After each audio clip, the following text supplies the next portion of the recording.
TNA Wrestling staff and roster paid tribute to Jordynne Grace following Genesis on Sunday night. Jordynne Grace was defeated by the returning Tessa Blanchard on the show in a match that went a little over 20 minutes. She is believed to have finished up with the company and is expected to debut with WWE shortly.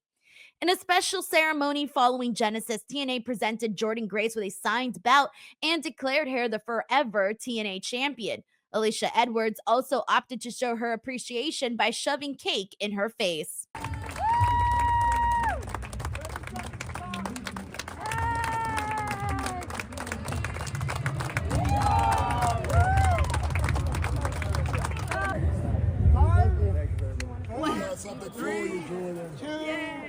Go get him, Josh! Here you go, champ. You're the forever TNA champ. Forever champ. Forever champ! Till I can't grab a time after. Are you ready?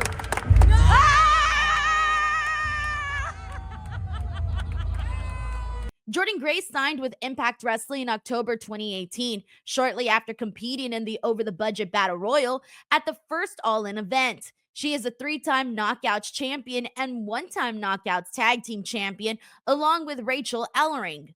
The 677 total days she spent with the Knockouts belt is second all-time only to Gail Kim, who held the title for 711 days, split across 7 title reigns.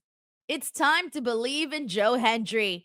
Joe Hendry defeated Nick Nemeth in the main event of Sunday's Genesis pay-per-view to win the TNA Championship for the first time. The finish saw John Layfield come out through the crowd and lay out Frankie Kazarian, who came to ringside teasing he'd cash in his Call Your Shot title trophy.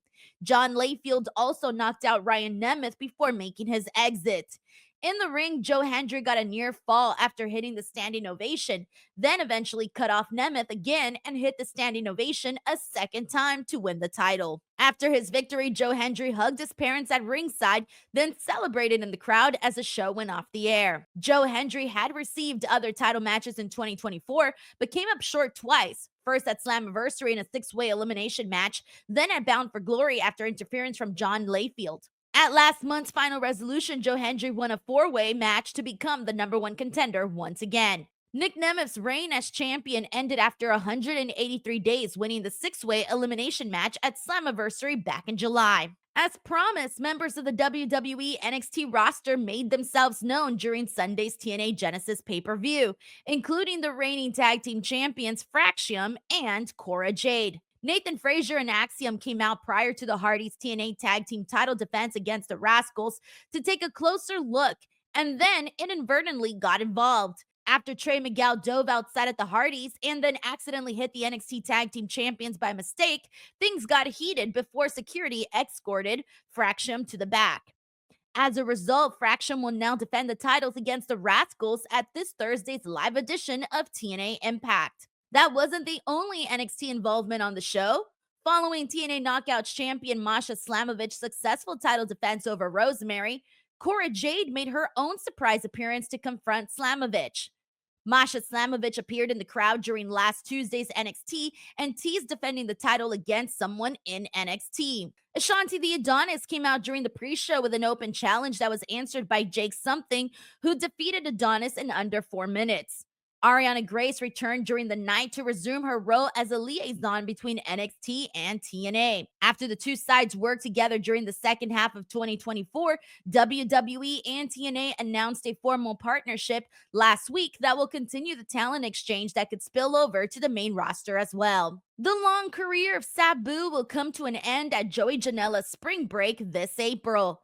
The news came during Sunday's The People vs. GCW following Joey Janela's win over Sabu's ECW contemporary, Masato Tanaka. The lights went out and a career retrospective video aired before Sabu appeared behind Janela. Joey then offered up a challenge for Sabu to have his retirement match against him at the 9th edition of his annual spring break show that takes place during WrestleMania weekend as part of GCW's collective events. The show will take place on Friday, April 18th. Sabu said in 2024 that GCW wanted to host his final match in January, assumed to be at Sunday's show, but that he wasn't going to be ready and wanted it in Las Vegas instead. He was inducted into the Indie Hall of Fame last year, but no-showed the ceremony after changing his mind. The ECW legend, who also wrestled for WWE, WCW, and TNA in his 30-plus year career, hasn't wrestled since July 2021. Kenny Omega and Will Ospreay will meet face-to-face this Wednesday. During an interview that took place after Dynamite, Will Ospreay said that his battles with Kenny Omega were legendary and were linked through one man, Don Callis. He said it was time he has a chat with Kenny Omega and wanted to do it on the next AEW Dynamite in Knoxville, Tennessee. Since returning from injury, Kenny has been targeted by the Don Callis family, who are not done with him. Despite defeating Brian Cage on Dynamite, Kenny Omega was jumped by the Don Callis family until Will Ospreay made the save, helping clear the ring. Other items announced for this week's AEW Dynamite include Adam Copeland versus Pac. AEW tag team titles will be on the line as Private Party defend against the Hurt Business, Bobby Lashley and Shelton Benjamin. Samoa Joe versus Nick Wayne in his return match for Samoa Joe, who returned last week at Maximum Carnage, and Julia Hart versus Jamie Hayter. On to our next story. Charlotte Flair is on her way back to WWE with a new vignette for her return from injury airing on Friday SmackDown. Charlotte Flair is making her comeback after missing more than a year of ring time due to a catastrophic knee injury and subsequent reconstructive surgery and rehab. On the December 8th, 2023 SmackDown, Charlotte Flair suffered a torn ACL, MCL, and meniscus in a match against Asuka.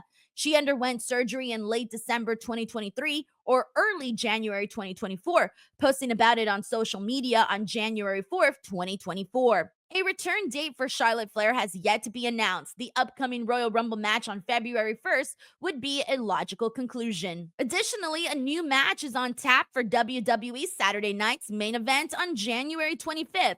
Plus, Hall of Famer Shawn Michaels will appear. And a new bout set for Saturday night's NBC and Peacock special, Braun Strowman and Jacob Fatu will lock horns. The bout was set up with an angle on this week's SmackDown where Strowman and LA Knight brawled with the Bloodline's Fatu and Tama Tonga in the ring.